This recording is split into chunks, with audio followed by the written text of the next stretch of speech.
And I agree with Joy in that, if you look at this election, progressive incumbents in swing districts overwhelmingly won re-election. And also these progressive people, that are calling them progressive ideas or socialist ideas, those ideas won convincing victories across the country. And so really, I think that this administration needs to reflect those views because America has spoken. Those are the views that America supports, not this sort of conservative right-wing agenda. Welcome back, everyone.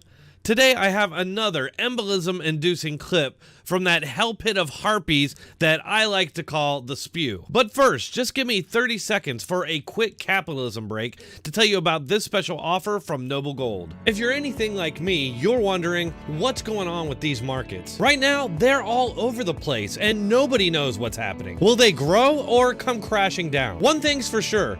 Gold has kept people safe for thousands of years through war, national disaster, and financial troubles. That's why Noble Gold is inviting you to get safe with gold this time. They're gifting a solid 24-karat American Gold Eagle coin and a spectacular display case with every qualifying IRA or 401k started before the end of November. No call centers, no sales pitch, straight through to the experts who will give you your options. So go to www.noblegoldinvestments.com and get this special coin offer.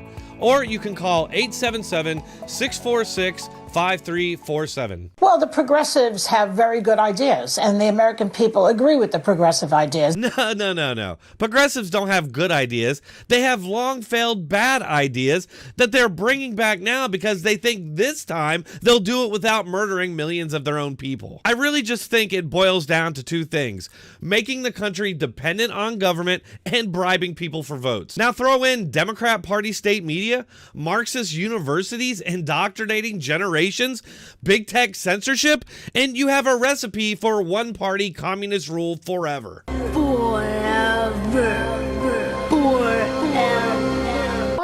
Allocation of funds, I would think, if presented correctly, and not that you defund the police, but that you reallocate funds so that you have social workers and other important people dealing with problems like that. And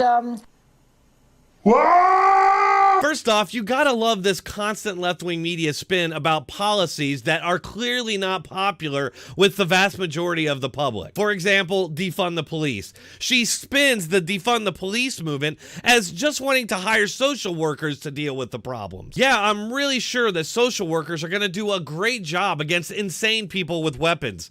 I mean, my guess is as this program fails, we'll just never hear about it. We see this exact same kind of media spin when it comes to the Democrats and socialism. Like Allison Camerata at CNN says, socialists, do you think that Democrats are making a mistake tactically, because you're a strategist, of allowing themselves to be branded as socialists, not coming up with some sort of new name? These people are just lying when their mouths move. Everything they say is a deception. And I agree with Joy in that, if you look at this election, progressive incumbents in swing districts overwhelmingly won re-election. And also these progressive people, that are calling them progressive ideas or socialist ideas, those ideas won convincing victories across the country. And so really, I think that this administration needs to reflect those views because America has spoken. Those are the views that America supports, not this sort of conservative right-wing agenda. And this is exactly what I'm talking about.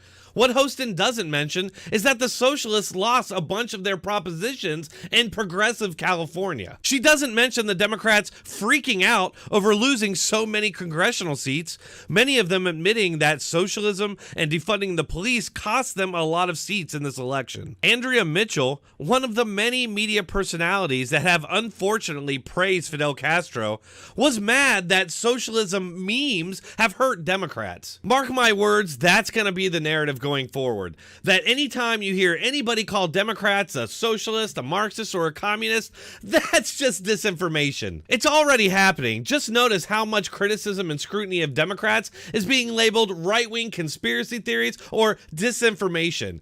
It's like I say, the only legitimate scandal is one involving the Democrats' political opposition. You'll never see anybody in the DNC media ever label attacks against Republicans left-wing conspiracy theories or disinformation. We should just call them out for what they are: socialists, Marxists, and communists.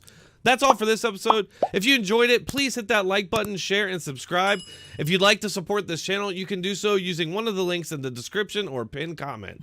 Thanks for watching. Keep coming back.